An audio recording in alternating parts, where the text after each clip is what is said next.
Eh, Hoy tenemos la presentación de otro de los estudiantes de la maestría en epidemiología de la cohorte 21, Diego Vélez. Recuerden que en el chat está un enlace para registrar la asistencia, por favor, para que lo hagan en un momentico.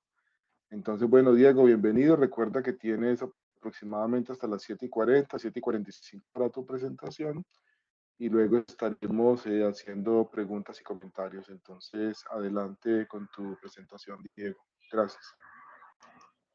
Buenos días. Entonces, yo soy Diego Vélez, soy administrador en salud con énfasis en gestión sanitaria y ambiental de la Facultad de Salud Pública, y actualmente soy estudiante de la maestría en epidemiología de la cohorte 21. Les voy a presentar el artículo que ven aquí en pantalla: efectos a largo plazo de material particulado 2.5 micras en trastornos neurológicos en la población estadounidense de Medicare, en un estudio de cohorte longitudinal. Entonces, a ver, este estudio fue seleccionado por esta nueva línea o estas nuevas investigaciones que están saliendo respecto a la calidad del aire. Entonces, lo clásico han sido efectos a nivel del sistema respiratorio, pero están saliendo estos nuevos como tendencias, estudios, y nos pareció muy interesante traer este tema para el club de revista, y más por el contexto que tiene Medellín, que ahorita de pronto vemos un poquito más a profundidad. Entonces, el artículo es de la revista The Lancet, pero la sección o la publicación que tienen sobre medio ambiente es una revista, como la vemos acá, es una revista Q1, y entonces tiene muchas publicaciones, muchas citaciones. Entonces, es una revista de alto impacto. El artículo ha sido citado en noticias, en esta parte de Plum Analytics. Salen tweets que ha tenido, 340 tweets. Ha estado citado en normatividad, entonces está muy popular y ha tenido como mucha tendencia. Los autores, los principales, porque son más, entonces generalmente son de Harvard.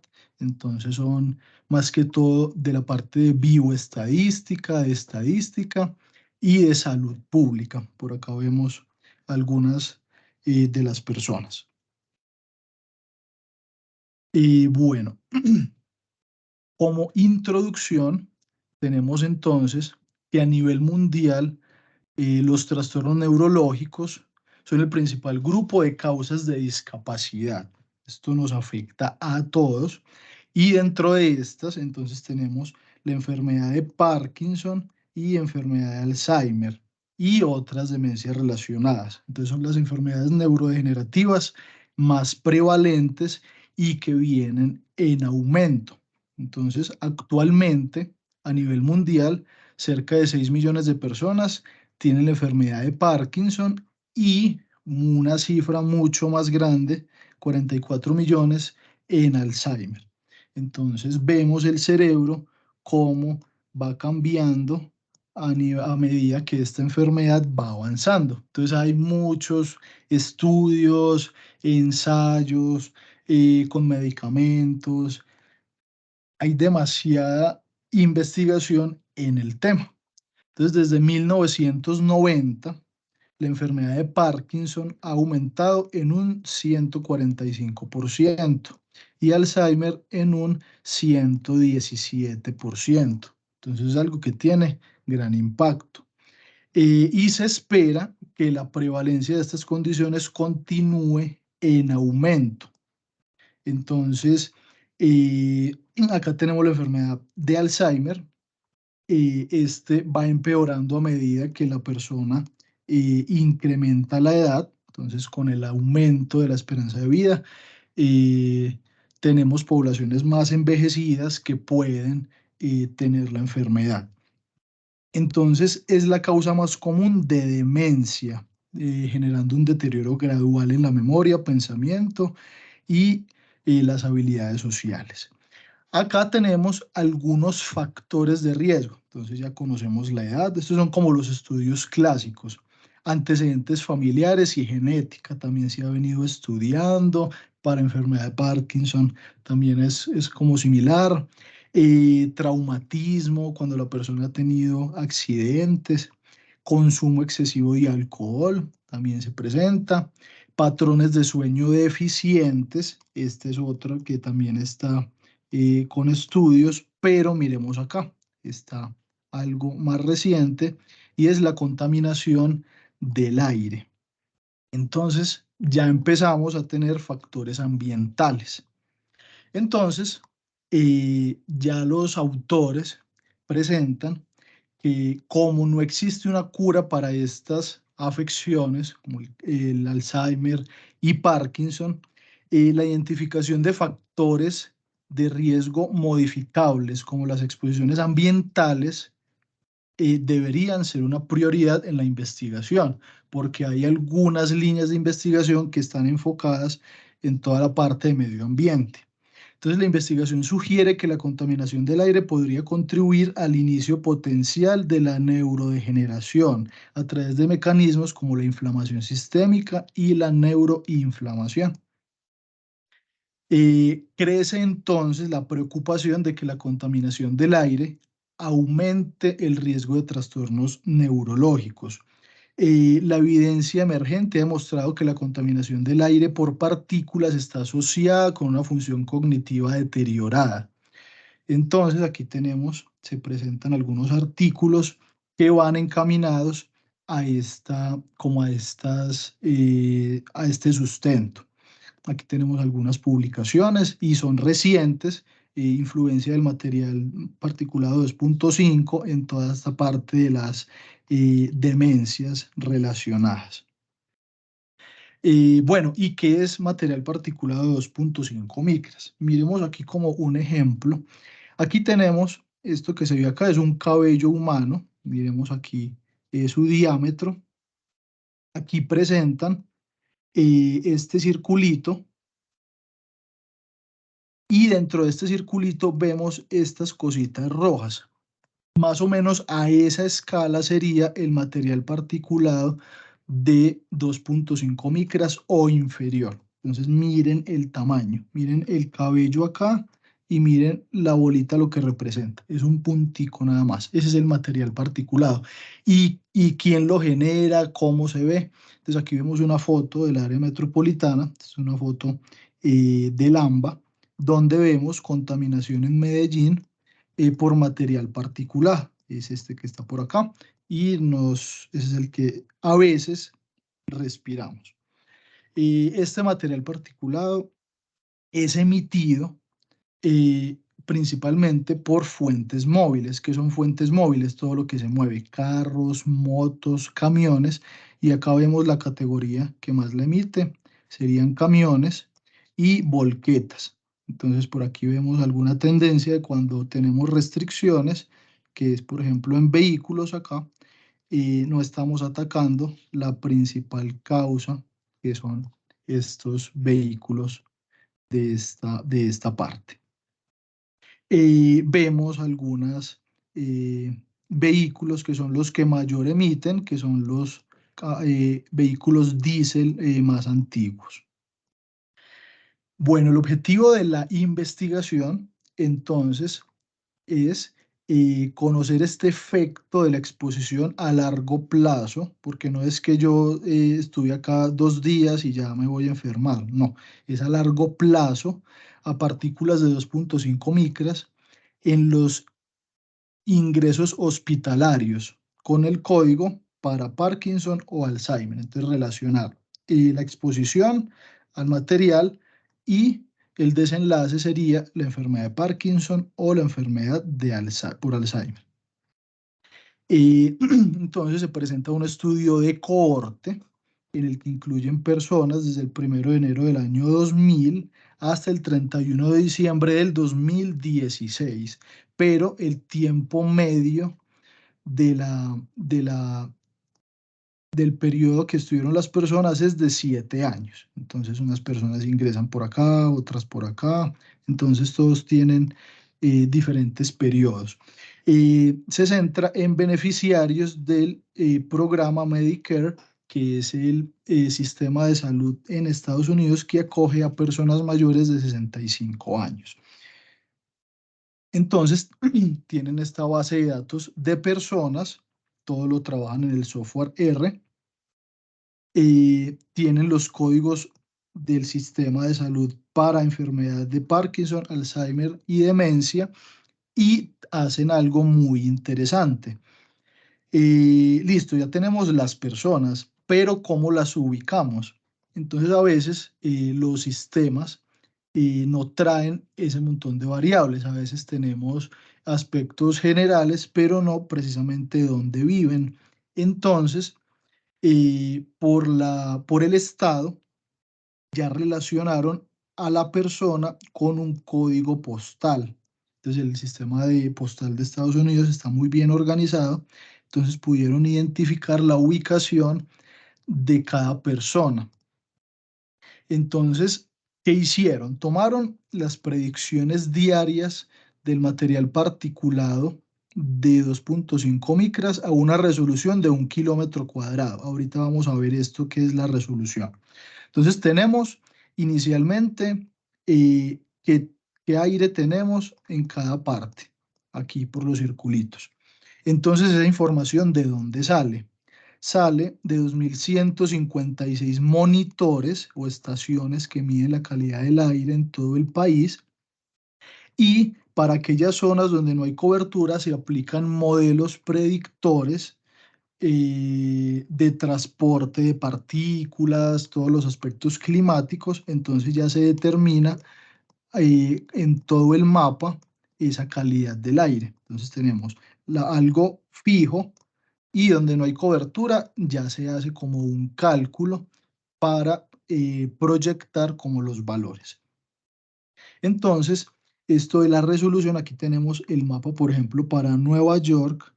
Aquí tenemos cada una de los, como de las subdivisiones que tiene. Entonces, más o menos, esas serían como la resolución que se tiene. Aquí tenemos esto de los monitores. Estos son en el área metropolitana. Estos son los tipos de monitores que miden calidad del aire. Estos son del CIATA. Acá tenemos como para hacer eh, aquí, perdón, aquí tenemos este mapita en Medellín, y miramos que es 1 kilómetro cuadrado. Entonces, eh, vemos aquí en el centro la Facultad de Salud Pública y nos vamos casi que hasta la estación Hospital. Aquí en la parte de abajo está la No se ve el estación. mapita, Diego. No estamos viendo el mapita. Aquí me pareció que hay alguien, es que de moderador. Dice en directo, parece que alguien dice que tomó el control. Es que Freddy, no sé. ¿Cierto? Por favor, Algo no sé, sucedió. por favor, ahí Bueno, corrige. Sí, Diego, no, quedamos en la diapositiva de los monitores. Bueno, no sé qué habrá pasado, pero sí dice que Freddy tomó el control. A ver, vuelvo y No sé si tú le habrás reinicio. hecho algo, pero si algo pasa. Listo, yo creo que ahí, ¿cierto? sí, estamos viendo bien. Perfecto. Bueno, entonces aquí retomamos. No sé qué habrá, qué habrá pasado. Seguimos bien. Bueno, entonces tenemos por aquí como un símil con Medellín. Ahí estamos Por bien, aquí gracias. tenemos estación Hospital. Esto es 1 kilómetro más o menos. Entonces miren que es una resolución muy buena. Acá tenemos entonces el mapa de Estados Unidos con todos sus códigos postales. Acá vemos una resolución al norte y ya el estado de Nueva York. Entonces tenía una resolución muy buena. Entonces miren que algo parecido se pudiera implementar acá en Medellín. Bueno, entonces la población media por cada código postal o por cada pues cuadrito, hay unos códigos postales más grandes, otros más pequeñitos, dependiendo como de la densidad, es de 7.500 personas. Cada código postal pudo cubrir un área pequeña en las ciudades, pero mayor en las zonas rurales. También se tomó entonces el sistema, estos datos del sistema de vigilancia de factores de riesgo, el censo y la encuesta sobre comunidad para variables socioeconómicas a nivel del área. Esto me causó como un poco de intriga porque estaban asociando, estaban desligando. Es la persona que vive acá y después le asociaban aspectos socioeconómicos, pero no directamente, sino por lo que dice el censo de ese lugar, por ejemplo. Entonces es algo extraño ahí. Después se realizó una regresión con una regresión Poisson. Entonces acá tenemos una variable que es numérica, discreta, que era el número de ingresos hospitalarios y ya se cruzaba con Alzheimer o Parkinson. Teníamos también jugaba papel el material particulado y se realizaron como análisis estaba el sexo, raza, edad, nivel socioeconómico, densidad de la población y la región. Esos son como los principales. De resultados no muestran estos aspectos como estadísticos clave, sino que son unas tablas resúmenes como generales. Entonces aquí vemos, miremos esta parte. Entonces se analizaron los datos de los beneficiarios que tenían 65 años o más. Estos eran la población foco. La cohorte completa, miren este número tan importante, es de 63 millones de personas, es un montón. Colombia tiene como alrededor de 50 y 39.000 códigos postales. Entonces vemos en esta parte, vemos que comparan la población entera con la población que no estaba tan expuesta o con baja exposición. Entonces vemos que es como estándar los números 0,6, 0,5, es muy parecido el porcentaje entre ambos grupos. Entonces es algo bueno porque los dos grupos no estaban como desproporcionados. Por acá también vemos comportamientos parecidos. Por aquí en esta parte de raza que le llaman ellos sí se ve como un cambio. Y el material particulado también lo vemos en esta parte. Entonces vemos el grupo full y el grupo de baja exposición es un poquitico menos. Eso es como lo más relevante en esta parte, porque también es muy similar. Bueno, dentro de los resultados tenemos entonces que la exposición a largo plazo de PM2.5 se asoció significativamente, ahorita vamos a ver esto, de manera positiva con ambos resultados neurodegenerativos. En toda la cohorte se observó un hazard ratio de 1.13. Miren que no es tan grande, de 1.13 entre 1.12 y 1.14. Es muy cerrado, es muy fuerte, pero no es tan elevado. Para los ingresos por enfermedad de Parkinson y Alzheimer y las demencias relacionadas. Entonces, ven esa diferencia, es de 1.13 entre 1.12 y 1.14 entre alta exposición y la baja exposición.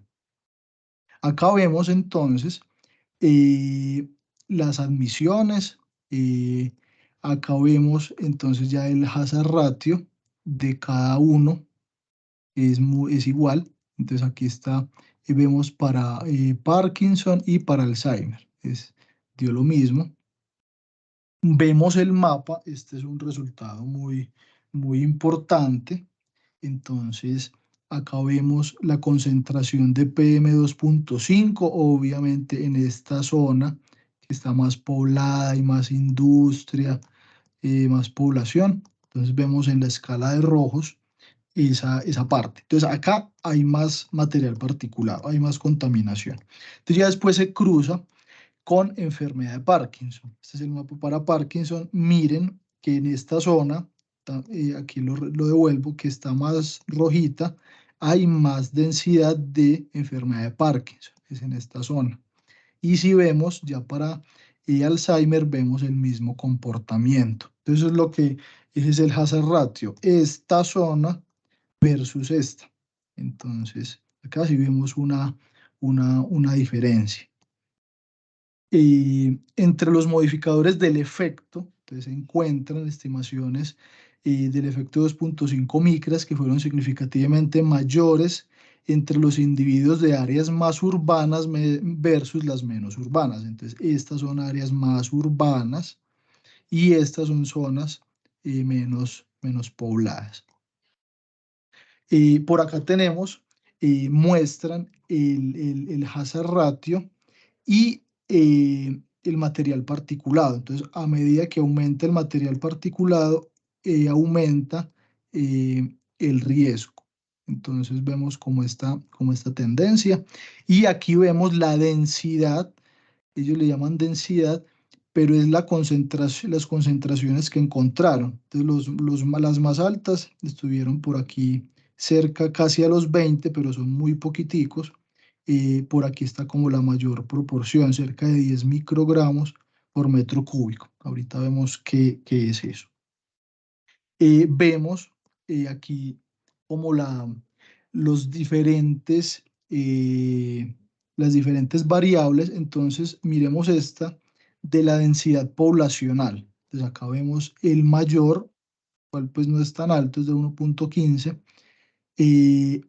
Después cuando no hay tanta densidad poblacional, miren que baja, entonces se ve muy marcado. Entonces los que están muy poblados, medianamente, y cuando no hay tanta población. Esto es sinónimo de que hay menos tránsito, menos polución, todo eso. Entonces miren que siempre está muy bajito versus los de acá arriba.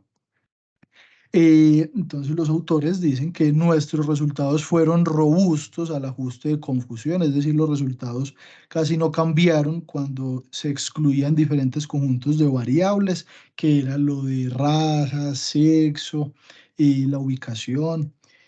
Todos los resultados específicos de la región sugieren consistentemente un vínculo entre el material particulado y las admisiones hospitalarias. Esa es como la gran conclusión. Nos dicen que hay algo ahí y que es importante seguir investigando en el tema. Los autores destacan que están aprovechando una cantidad de datos sin precedentes y sí, tienen 63 millones de registros, es un montón de datos. De pronto también a veces uno peca por incluir tantos, de pronto se enredan un poco. Y dicen que es el primer estudio de cohorte en Estados Unidos a nivel nacional sobre la asociación entre la exposición al PM2.5 y estas enfermedades. Entonces es muy potente, pero miren que los hazard ratio de pronto por tanta población, esas variables de pronto estaban opacándose un poco. Bueno, de pronto ahorita se discute eso. El estudio se suma a la pequeña pero emergente base de evidencia que indica que la exposición a la contaminación del aire a largo plazo está relacionada con un mayor riesgo de deterioro de la salud neurológica. Acá vemos pues recordando el mapa de la enfermedad con cuando hay mayor contaminación. La exposición del aire podría servir como factor de riesgo importante en el desarrollo y progresión de Alzheimer o de Parkinson, y la abundancia de nanopartículas, entonces podría estar relacionada con esto, porque tienen diámetros muy pequeños y pueden alojarse directamente en el cerebro. Acá vemos, y les traigo ya como para ir terminando, este es un mapa del área metropolitana. Esto es tomado del CIATA. Entonces vemos los circulitos, son las estaciones de calidad del aire. Entonces vemos en estos días que han estado tan soleados, las semanas pasadas, miren que las estaciones están en verde. Entonces, ay, perdón, por aquí creo que me salí. Bueno, las estaciones son en verde y cuando tenemos episodios de contaminación, cuando hay nubosidad, etcétera, tenemos una calidad del aire mucho peor. Entonces, miren aquí estas estaciones en rojo. Esto se da por la topografía de Medellín, que es así como como este vaso. Entonces el material contaminante se queda acá como encerrado. Estas son las nubes. Entonces los vientos que me desplazan este material, que se los llevan para otra parte, pasan por encima de las montañas. Entonces todo este material queda acá encerrado. Entonces, cuando tenemos esta nubosidad, el material se nos queda acá. Por eso en Medellín, en el área metropolitana pasa esto, porque tiene esta forma, el Valle de Aburrá. Y encontramos entonces ya estas restricciones, estas fotos que vimos hace un par de años de alerta por calidad del aire. Entonces es algo relevante que podría darse acá. Aquí vemos pues algunas mediciones que le han hecho a los vehículos, según esto es un estudio con el área metropolitana de la Universidad de Antioquia, de la opacidad de los gases y la contaminación. Miren esos humo tan opaco, tiene como esta tendencia, mírenla acá. Y vemos algo muy importante. Miren acá, la resolución, por ejemplo, del Ministerio esto es de Medio Ambiente, tenemos la OMS, al 2005 y al 2021. Entonces, los límites recomendados, miren acá, OMS 2005 era de 10 microgramos por metro cúbico. Miren ustedes los numeritos que van acá para que hagan la comparación. 10 microgramos. Tenemos otra norma que es ya 25, pero las nuevas directrices de la OMS dicen que es perjudicial de mayor a 5.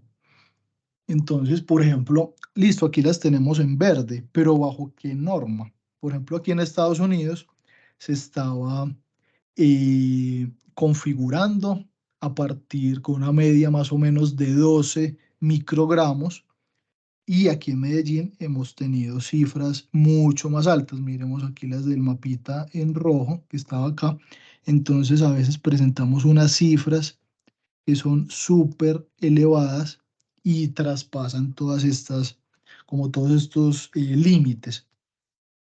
Entonces puede ser como una oportunidad de investigación en este lugar. Hay que mirarlo de la ubicación, por ejemplo, pero es interesante la metodología, lo que plantean y como estas nuevas líneas de investigación.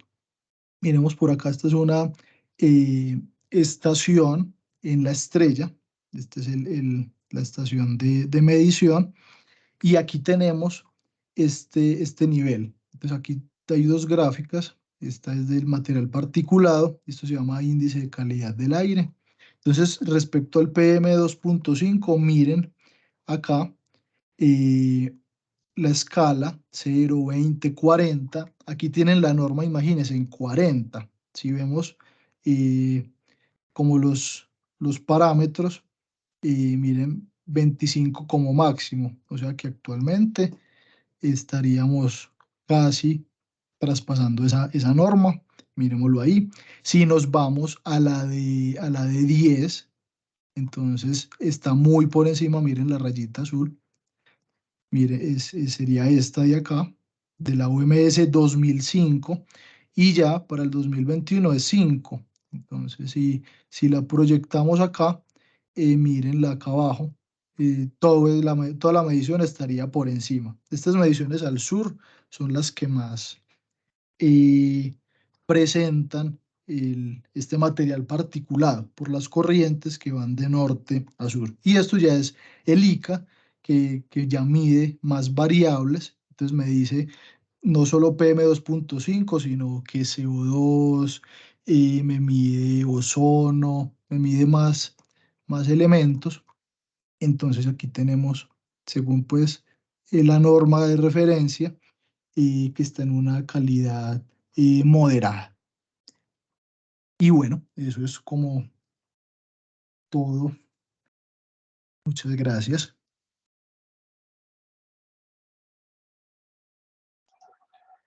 Diego, gracias por la presentación. Muy interesante pues el tema, el artículo y bueno, creo que has hecho un esfuerzo por describir muchos de los conceptos y explicarlos de una manera pues muy didáctica, ¿no? Bueno, tenemos un espacio grande para preguntas y comentarios. Quienes quieran participar, por favor, pueden levantar la mano para darle la palabra. Profe Elkin, adelante. Bueno, muchas gracias, Carlos. Felicitaciones, Diego. Hace rato que yo estudio este tema y me encanta ver una persona que ha profundizado. Percibo en ti, por ejemplo, que has captado lo fundamental de estos aspectos de investigación y que lo has incorporado en tu mente, en tu pensamiento y en tu acción investigativa. O sea que eso me parece maravilloso porque habiendo estado un tiempo en este campo, pues la mayoría de la gente o está desconociendo el tema o más triste aún, pudiera estar menospreciándolo. Dijéramos, haciendo una minusvalía de una cosa que es demasiado, demasiado importante. Mira, tú has empezado a trabajar ahora y planteas con este estudio el efecto en la demencia, tanto en que conectado con Parkinson como conectado con la enfermedad de Alzheimer. Y eso es una cosa muy, muy seria. Una persona que está muy bien, que goza de todos sus sentidos, que tiene excelente condición académica, social, económica, de pronto empieza a disfuncionar en el cerebro. Eso es dramático. Es una persona, dijéramos, que se empieza a convertir en una persona que no es funcional en el ámbito social, en el ámbito familiar, ni en el ámbito profesional, pero que era incluso antes muy brillante. Eso es algo muy tremendo. Primero. Segundo, es muy grave, ¿no? El segundo es muy frecuente. Mira los datos que tú estás mostrando. Es un seguimiento de 63 millones de personas a lo largo de 16 años, pero observa que las incidencias de esa enfermedad tan grave van hasta 4 millones de personas. Es decir, de esos 63, 4 millones de personas que entran a esta situación de empezar a sufrir una enfermedad crónica degenerativa del cerebro que los conduce a prácticamente a convertirse, voy a decirlo de una forma muy, muy, muy torpe, que a convertirse como en personas dependientes, casi como zombies, porque pierden, dijéramos, esa capacidad mental, intelectual que caracteriza a las personas y que lo más triste, como te digo, es que antes pudieron haber sido muy brillantes y ahora ya pasan a ser como personas como Parkinson. Voy a comentarte dos cosas, una que sí debes tener presente. Una, cuando tú ves una hazard ratio o una razón de riesgos o de peligros de 1.13, te puede parecer pequeña, pero en realidad lo que está diciendo es que hay un 14, un 13, un 12 a un 14% de exceso de enfermedad en las personas expuestas. Eso no es poca cosa. Por tal razón, como tú ves, cuando uno mira los números en términos absolutos, eso representa hasta 4 millones de personas en una cohorte de solo 63 millones. Estamos hablando de números grandes y ese incremento del 12 al 14% es el mismo que se ha reconocido por mucho tiempo también para el cáncer de pulmón, y eso particularmente en nuestro medio y en particular en Medellín, en nuestra área, representa una alta mortalidad.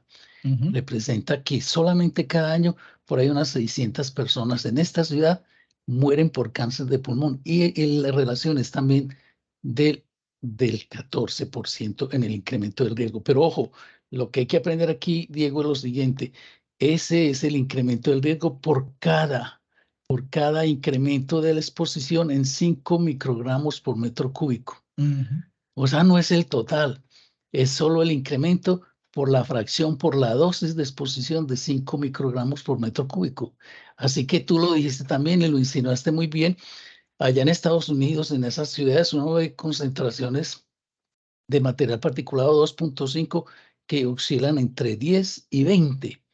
Y uno dice, esos son los niveles de las ciudades, pero aquí, en nuestro medio, las contaminaciones están constantemente, como también lo mostraste muy bien, suelen estar por encima de 30, 35, 36 en promedio, pero hay momentos en que se sube a 40, 45, 50, y yo he detectado casos también por el CIATA hasta de 70 en un momento dado, por ejemplo, en las horas pico de circulación de vehículos automotores.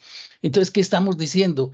Que si por 5 se produce un incremento del 14%, imagínate cuánto sea por 10, por 15, por 20, por 40, por 55, por 60, por 70, que es lo que vimos aquí, niveles de contaminación muy altos. Entonces, a tener en cuenta ese efecto realmente de un incremento del 13% es algo muy importante cuando se pasa uno a los datos absolutos y cuando toma en consideración de que aquí no solo nos exponemos a 5, sino a una contaminación que a veces es 6, 8, 10 y hasta 17 veces más alto.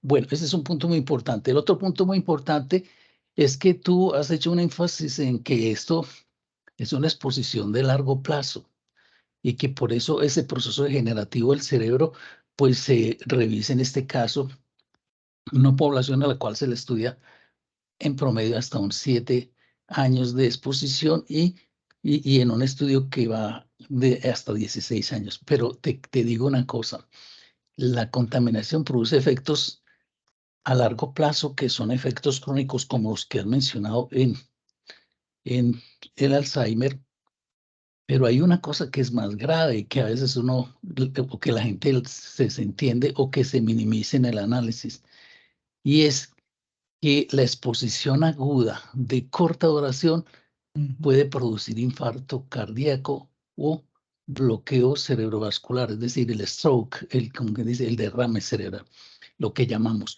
¿Por qué razón? Porque estas partículas que estamos hablando de 2.5, tú ya lo dijiste muy bien, representan una pequeña fracción de tamaño con respecto a un corte de diámetro capilar de un pelito, y son tan pequeñas, pero hay unas más pequeñas, o sea, las llamadas finas, y que son de una micra, y las ultrafinas, que son esas partículas que tú mencionaste también, que tienen dimensiones en nanómetros.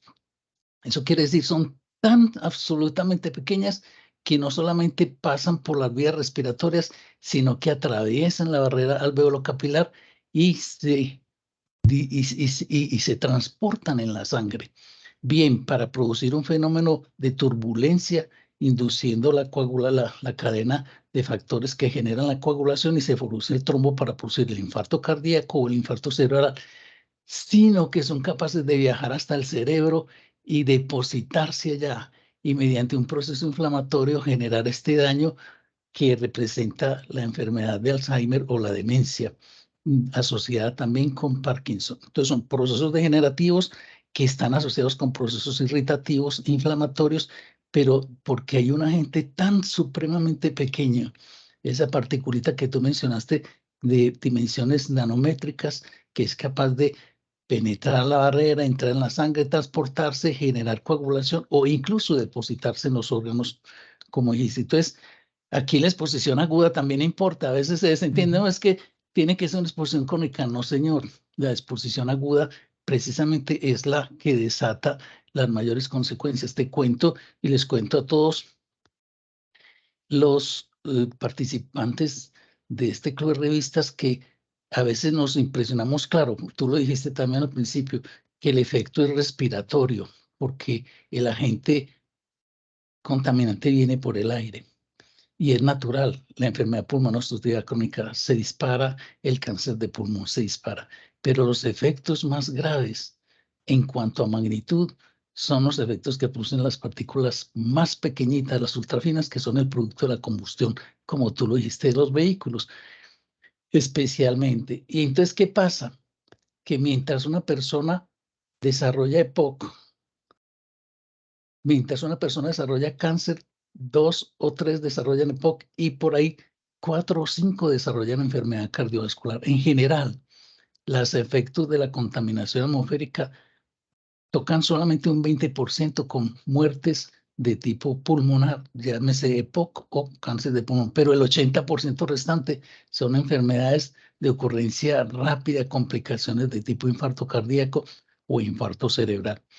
Bueno, eso son cosas muy importantes. Dijiste lo de las normas que me parece extraordinario, porque las normas es un asunto bien impresionante. Es decir, se habla de niveles permitidos o límites aceptables. Y en el concepto de salud no hay un nivel aceptable de contaminación. El aire, para que sea saludable, debe ser puro, no estar cargado de contaminantes. Cualquier nivel de contaminación, ahora ya se llegó a la conciencia porque, tal como tú lo dijiste, en una época era 70 el límite, después se trabajó para bajarlo a 50, después se trabajó para bajarlo a 35, a 25, y hay quienes todavía se quedan aferrados a ese límite de 25 microgramos por metro cúbico de contaminación por PM5. O sea, ¿por qué la norma juega así? Sencillamente porque la norma es una especie de arreglo, de componenda que se hace entre los políticos y la clase económicamente involucrada. En este caso, los transportadores de carga y de pasajeros están muy involucrados en la generación de esa contaminación. También los gerentes y dueños de fábricas que entonces tratan de, como quien dice, negociar y hacen el lobby correspondiente con los políticos y pelean y hacen la lucha para que el límite que les permitan de contaminación sea siempre el más alto posible. Del otro lado estamos nosotros, la población, y estamos nosotros, los profesionales de salud y los epidemiólogos, clamando por un aire limpio. Pero entonces en esa pugna, tanto los políticos como los que tienen intereses económicos en los procesos de contaminación, pues son una contraparte bastante pesada de lidiar con ellos y contrarrestarlo. Y la última que diré es que también dijiste muy bien el concepto de hay una especie de semáforo o de esquema o de patrón de colores para decir que cuando estamos en verde, la cosa está bien, cuando estamos en amarillo apenas una precaución, cuando estamos en naranja es como para tener un poquito más de atención, en rojo la cosa está delicada y en casi morado ya la cosa está grave. Te cuento una cosa y esto para alertar sobre este punto, porque cuando uno mira con detalle, realmente la paleta de colores de la Organización Mundial de la Salud que defiende, dijéramos, el concepto del aire limpio y la salud para las comunidades, tiene un esquema de colores que cuando uno lo contrasta con el que usan aquí las autoridades ambientales, impresiona. Lo digo en estas palabras. Cuando ellos se ponen las gafas y miran el aire, dirían que está verde o amarillo, como quien dice, no hay problema, y hasta denuncian, no hay peligros para la salud.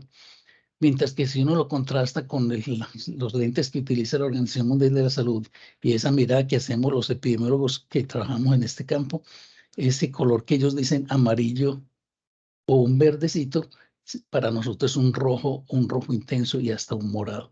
Esto quiere decir entonces que, voy a decirlo para finalizar, que este tema tan bonito de investigación tiene unas cosas que son unas enseñanzas para nosotros también los investigadores que son descorazonadoras. Es decir, cuando alguien emite un concepto como esto, o hace un estudio tan bonito como este, uno imagina que mucha gente se va a entusiasmar por el hecho del descubrimiento y el nuevo conocimiento. Y también el indicador que sería como quien dice, esto es serio, hay que prevenirlo, hay que tratarlo, hay que intervenirlo, hay que cuidarse de eso. Pero mentiras que en el ambiente social, económico y político hay mucha gente que no se alegra con estos estudios. Y cuando aparece un estudio de esto, tratan de desestimarlo, de menospreciarlo, y como quien dice de buscar especies, hasta de evidencias, así sean artificiales o simplemente especies como quien dice de artefactos o artificios, por decirlo mejor, para que esa evidencia que es tan contundente desde el punto de vista científico y epidemiológico, pues sea puesta en duda por parte de la comunidad científica y especialmente por la comunidad en general. A los políticos, a las personas que tienen intereses económicos y que se afectan con este tipo de investigaciones, no les gusta para nada estos resultados. Y hay que estar atento a que nosotros los investigadores vamos a encontrarnos eventualmente con personas que van a sentir que, que nosotros atentamos contra su estabilidad económica y financiera y con su estabilidad política y popular. En particular, a los políticos les da terror que esto se divulgue porque inmediatamente pensarán que la opinión pública los va a calificar como de ineptos y como que no son capaces de resolver los asuntos tan importantes que están afectando a la comunidad. Te reitero mi felicitación, me impresiona muy bien el nivel de conocimiento y la forma como trata los temas y siento que vamos a tener en ti una persona muy productiva en este campo de la epidemiología ambiental y que sea para bien de la comunidad. Felicitaciones de nuevo y muchas gracias por tu presentación. Muchas gracias, profe. Profe Elkin, muchas gracias. Pues como escuchan, pues quienes no conocen de pronto, el profe Elkin lleva muchos años y este es un tema que le ha apasionado y le ha interesado mucho. Ahí pues todas las reflexiones que hace tan importantes en este asunto. Bueno, ¿quién más quisiera participar? ¿Quién tenemos todavía un poco más de 10 minutos para ver si hay más comentarios, preguntas sobre el artículo, sobre este tema?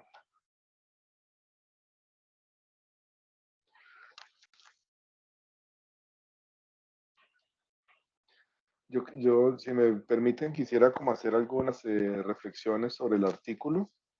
Eh, es cierto, me llama la atención de todas maneras que ellos hablan de los efectos de la exposición a largo plazo, ¿cierto?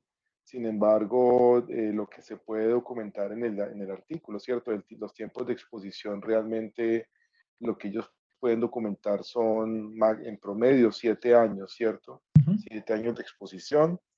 La población por definición, ¿cierto? Por ser todos afiliados a este sistema de salud del Medicare, que Diego lo explicó, todos son mayores de 65 años, o sea, a partir de esa edad que puede ingresar a este plan de salud allá en los Estados Unidos. Entonces, digamos que el conteo, el seguimiento comienza como a partir de esa edad, ¿cierto? Y ustedes ya se imaginarán que en esos primeros 65 años de la vida de la persona, pues han pasado muchas cosas, ¿cierto? Incluso algunos no han logrado llegar hasta allá, ¿cierto? Entonces, digamos que hay otro asunto como interesante a pensar, ¿cierto? Lo de la población, el tiempo, digamos, y el otro tema, digamos, que de pronto Diego no lo ha mencionado, pero como implícito dentro de estos estudios de epidemiología ambiental, es cómo asociamos la exposición con el desenlace, ¿no? O sea, desenlaces a nivel individual, medido en este caso, ¿cierto? La primera hospitalización por Parkinson, Alzheimer o algunas de las demencias asociadas, de acuerdo pues con la clasificación de los códigos de CI-10, ¿cierto? De la Internacional de Enfermedades, pero la exposición es ambiental y la asocian, digamos, de manera ecológica, ¿cierto? Asociada por la ciencia de la persona, de acuerdo con las proyecciones que los modelos hacen de cuál debería ser el nivel de material particulado PM2.5 en esa zona. Entonces, digamos que siempre ahí va la duda, ¿cierto? De vista, pues, de cómo, qué tanto de ese aire contaminado, qué tanto material particulado cada una de estas personas respiró, cuál fue la exposición individual a la que lo afectó, ¿cierto? O sea, tratamos de hacer lo mejor posible, ¿cierto? Que es la asociación por la parte espacial, ¿cierto? Parece, pues tiene mucho sentido pensar que ese ha sido el aire que ha respirado, pero de todas maneras, digamos que algunos pudieran decir que ahí todavía hay puede haber algún vacío, ¿no? Y digamos que puede haber muchos otros factores que pueden estar explicando o estableciendo esa relación causal. A mí me llama la atención que en la conclusión del resumen y del artículo los autores recomiendan, ¿cierto? Dicen que se deben de reducir los niveles de contaminación, pues por supuesto, como el profe Elkin lo decía, pues yo creo que lo tiene sentido, pues que independientemente de cualquier estudio epidemiológico, deberíamos de tener aire limpio para respirar, eso debería ser como un derecho, pero que se deben de reducir para disminuir la carga de enfermedades neurológicas, ¿cierto? En los Estados Unidos. Digamos que tanto eso puede ser real o no. Simplemente estoy como planteando algunas cosas que me llaman la atención del artículo y digamos que ellos el desenlace aquí es la primera hospitalización, el registro de la primera hospitalización. Entonces ustedes ya se imaginarán que un paciente con Parkinson, Alzheimer, para llegar a ser hospitalizado, o sea, ¿cómo puede estar de mal, no? Para que lo tengan que hospitalizar, ¿cierto? O sea, que debe estar en alguna crisis o en alguna reagudización, pero seguramente antes de esa primera hospitalización habrán pasado muchas cosas en la vida de esta persona con este diagnóstico, ¿cierto? O sea, que no es el comienzo de la enfermedad comenzó seguramente mucho antes, esto no sé si el artículo lo menciona, no me percaté, de pronto Diego nos puede aclarar eso, pero en la introducción yo alcancé a entender que el indicador, o sea, la desenlace de primera hospitalización, parece ser que es un indicador que ha ido volviéndose cada vez más frecuente y más precoz en las personas con estos diagnósticos. O sea que al parecer sí es como un buen correlato pues, de la aparición de la enfermedad, es lo que ellos dicen, pero de todas maneras uno pensaría que ahí puede haber otro tipo de asuntos. Pues yo interpretaría como que estos resultados son como se dice tradicionalmente, como la punta del iceberg, ¿no? La evidencia de un gran problema, pero seguramente pensaría uno que el problema puede ser mucho más grande, ¿no? Seguramente porque están como captando como lo más grandote, lo más evidente que puede haber en cuanto a esta asociación. No sé, Diego, si quisieras como complementar algo, adicionar algo en relación con estos comentarios. Adelante. Profe, sí, en el artículo ellos lo ponen incluso como una de las debilidades y es que solamente trabajan con el ingreso al sistema hospitalario, pero se dice que la enfermedad puede estar presente en muchas más personas que ni siquiera tienen el ingreso o que ocurrió antes. Entonces, la forma de detallarlo es con el ingreso hospitalario. No encontraron como otra estrategia así a nivel poblacional tan grande. Entonces, es como una de las debilidades que mencionan. Y quería recalcar algo del profe Elkin, y es que como la reflexión es que listo, aquí en este estudio parten de concentraciones alrededor de 7, 10, hay unas que se suben casi hasta los 20, pero miren que la línea era muy bajita, era muy poquita la población. Y aquí vivimos con esa concentración.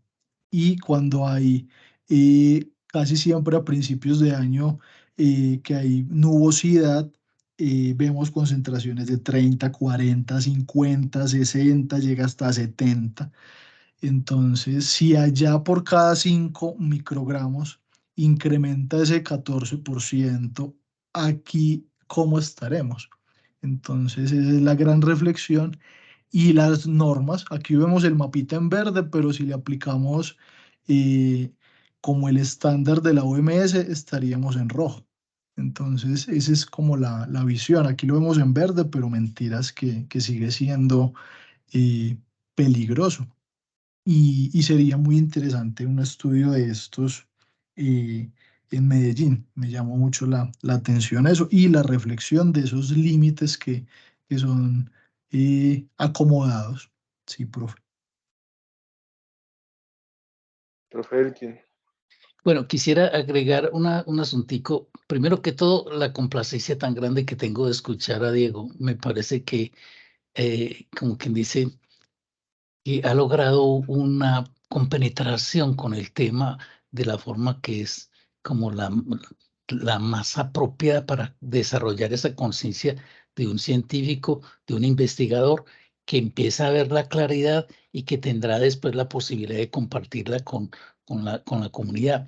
Hay en este asunto algo que me parece crítico, que es lo relativo a qué hago yo con respecto a la contaminación. Mire, prácticamente este fenómeno de contaminar nuestro aire desde hace rato se está viviendo cuando las personas decidieron, en vez de respirar oxígeno puro, respirar humo de cigarrillo, que es también un proceso de combustión con partículas de hollín que van entrando a nuestros pulmones. Entonces uno decía, bueno, pues claramente se mostró todos los daños que el cigarrillo hacía en el tracto respiratorio e incluso lo asombroso de mostrar que el cigarrillo era un factor generador de infarto cardíaco, uno de los más importantes, y de enfermedad cerebrovascular. Pero entonces uno dice, bueno, con respecto al cigarrillo yo no tengo problema, yo no fumo. Sin embargo, después se descubrió que los que estaban en el ambiente cercano del fumador también tenían un problema de sufrimiento por esa contaminación pasiva. Y entonces ya era importante no solo no fumar, sino que las personas de mi casa no fumaran y también las de mi institución, de ser posible. Pero sobre esto de la contaminación atmosférica, me parece que hay un factor de injusticia, de inequidad tan delicado, y es que yo, aunque no quiera fumar, aunque no quiera estar con fumadores, me toca forzosamente respirar el aire contaminado que otros contaminan en la vecindad o en las cercanías o aún a distancia, porque los procesos de las partículas se transportan y se acumulan en el tiempo. Entonces, una de las cosas que me impresiona a mí es que respirar aire contaminado equivale a fumar, pero en contra de mi voluntad. Y eso a mí me genera como una especie de preocupación ética. Y es, ¿por qué yo tengo que, a pesar de que quiero sustraerme a la contaminación de los fumadores y de los ámbitos donde se fuma, me toca que soportar el hecho de que en mis comunidades, en mi ciudad, que sí fuma, pues yo tenga que prácticamente respirar? Entonces, respirar el aire contaminado equivale a fumar, solo que en contra de la voluntad, y las consecuencias aparecerán, quiera o no, porque el organismo y la naturaleza no define si lo estás haciendo voluntariamente o involuntariamente. El efecto será irritación, inflamación y daño. Así que sobre esto hay una reflexión ética de que a todos nos corresponde de alguna forma un cierto activismo para evitar que el aire se ensucie. Así como yo diría, no vamos a tomarnos un agua que alguien se jugó las manos en ellas y la puso fea y oscura. No deberíamos tampoco por ningún motivo respirar un aire pasivamente cuando otra persona lo contamina y nosotros dijéramos, toleramos que eso ocurra. Sobre esto se necesita un cierto activismo científico, técnico y comunitario. Muchas gracias por la atención de nuevo. Profe Elkin, gracias por su participación. Bueno, nuevamente gracias Diego por su excelente presentación, a todos por su asistencia. Recuerden registrar la asistencia antes de retirarse, está en el chat el enlace. Y nos encontramos aquí nuevamente el próximo miércoles para una